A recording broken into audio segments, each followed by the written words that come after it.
Selamat malam dan salam sejahtera bagi kita semua. Saya Marslina Wali, SPD MPD, berasal dari Universitas Flores ND, Kabupaten ND, Provinsi NTT, ingin memaparkan ringkasan materi tentang strategi pembelajaran dan motivasi belajar. Yang pertama, kita akan membahas tentang strategi pembelajaran. Strategi adalah pendekatan secara keseluruhan yang berkaitan dengan pelaksanaan gagasan, perencanaan, dan eksekusi sebuah aktivitas dalam kurun waktu. Pembelajaran adalah suatu sistem instruksional yang terdiri atas beberapa komponen yang meliputi tujuan, bahan ajar, mahasiswa, dosen, metode, media, dan evaluasi yang dapat meningkatkan kemampuan kognitif, psikomotorik, dan afektif agar mahasiswa menjadi lebih baik dalam komunikasi dan interaksi kepada dosen.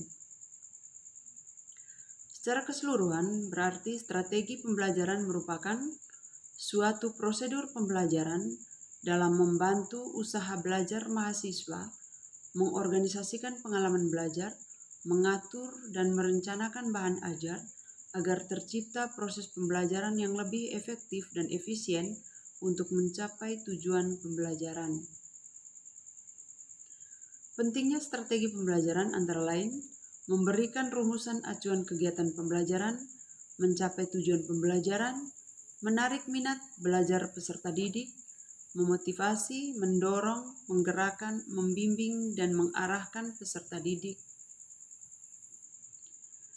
Adapun beberapa macam strategi pembelajaran antara lain 1.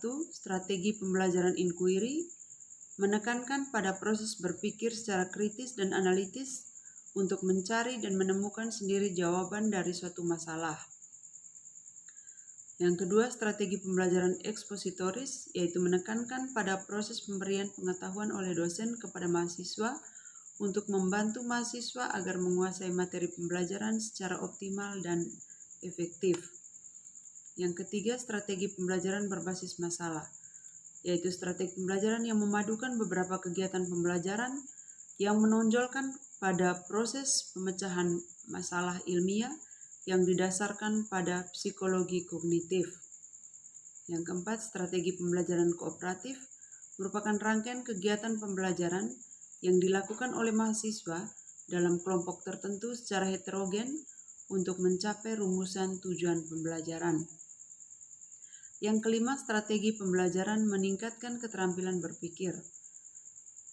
Strategi ini diterapkan untuk mengutamakan kemampuan berpikir mahasiswa.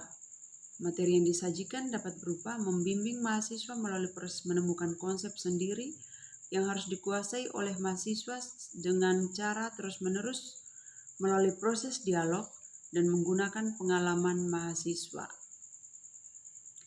Adapun karakteristik proses pembelajaran antara lain interaktif, inspiratif, menyenangkan, menantang, memotivasi peserta didik untuk berperan aktif, memberikan ruang yang cukup bagi prakarsa, kreativitas, dan kemandirian sesuai dengan bakat, minat, dan perkembangan fisik serta psikologis peserta didik. Perbedaan antara strategi, pendekatan, model, metode, teknik, dan taktik pembelajaran antara lain. Yang pertama, strategi pembelajaran adalah rencana kegiatan yang disusun agar tujuan tercapai secara efektif dan efisien. Yang kedua, pendekatan pembelajaran adalah orientasi, arah pandang atau cara pandang pendidik dan peserta didik terhadap pembelajaran untuk mencapai tujuan pembelajaran.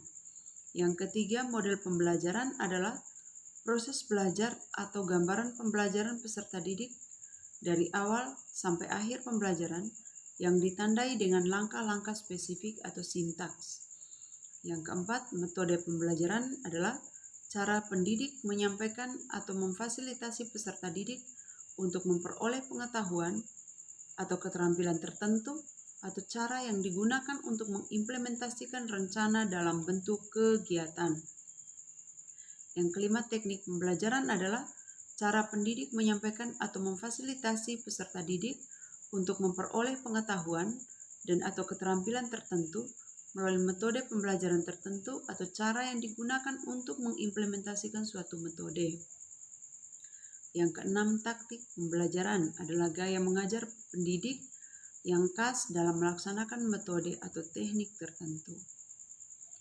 Dalam belajar, mahasiswa harus menguasai 3 ranah, di antaranya ranah kognitif atau pengetahuan terdiri atas 6 tingkatan, ranah psikomotorik atau keterampilan terdiri atas 5 tingkatan, dan ranah afektif atau sikap terdiri atas 5 tingkatan.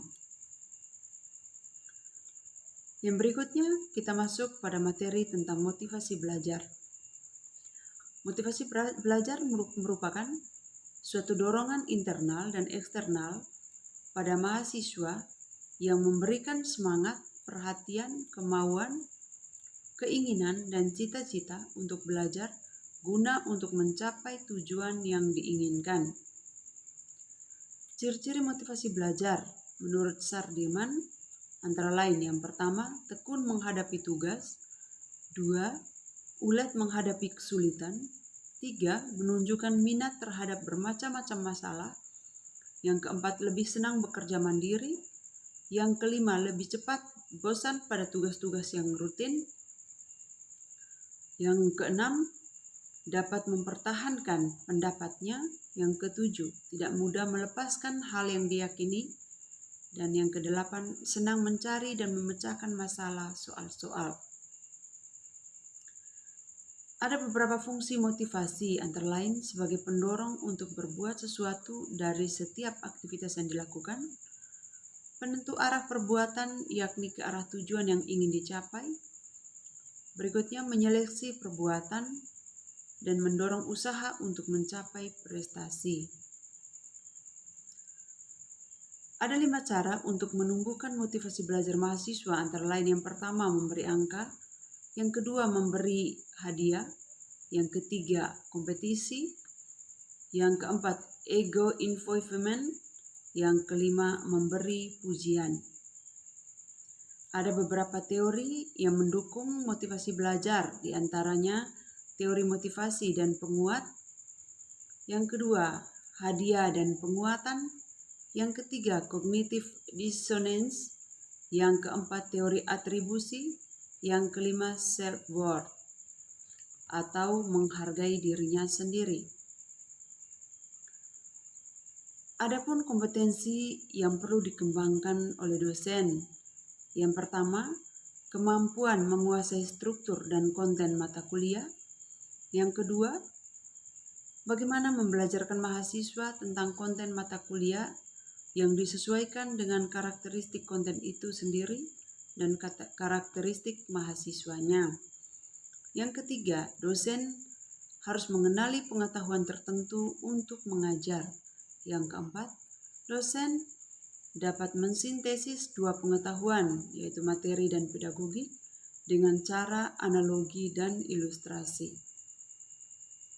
Cara untuk membangun lingkungan belajar positif agar motivasi belajar meningkat antara lain 1. Mengatur iklim belajar, 2. Mempersiapkan lingkungan fisik, 3. Lingkungan sosial sekitar tempat belajar, 4. Mengatur dengan menghubungkan dunia teknologi atau IT, 5. Mengembangkan strategi belajar yang menarik, 6. Menyiapkan kelas kecil dan kelas besar.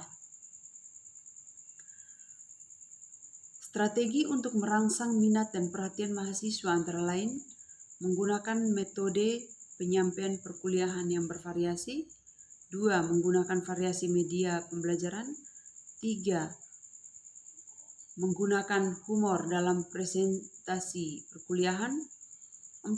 Menggunakan peristiwa nyata sebagai contoh untuk memperjelas konsep yang diutarakan, yang kelima, menggunakan teknik bertanya untuk melibatkan mahasiswa.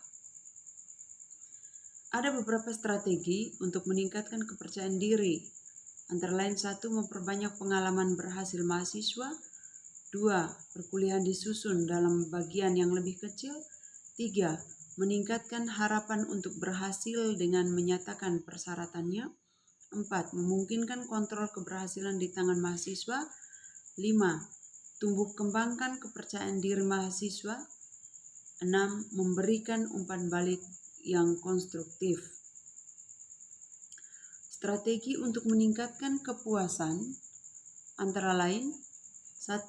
Gunakan pujian secara verbal dan umpan balik yang informatif, bukan ancaman atau sejenisnya. 2. Memberikan kesempatan mahasiswa segera mempraktekkan pengetahuan yang dipelajarinya. 3. Minta mahasiswa membantu teman yang belum berhasil menguasai suatu keterampilan atau pengetahuan. 4. Membandingkan prestasi mahasiswa dengan prestasinya sendiri di masa lampau, bukan dengan mahasiswa lain. Pendekatan lain dalam membangun motivasi antara lain expertise atau keahlian. 2. Empati. Yang ketiga, entusiasme. Yang keempat, clarity atau kejelasan. Yang kelima, cultural responsiveness atau budaya tanggung jawab. Sekian ringkasan materi dari saya. Kurang dan lebihnya, terima kasih. Selamat malam.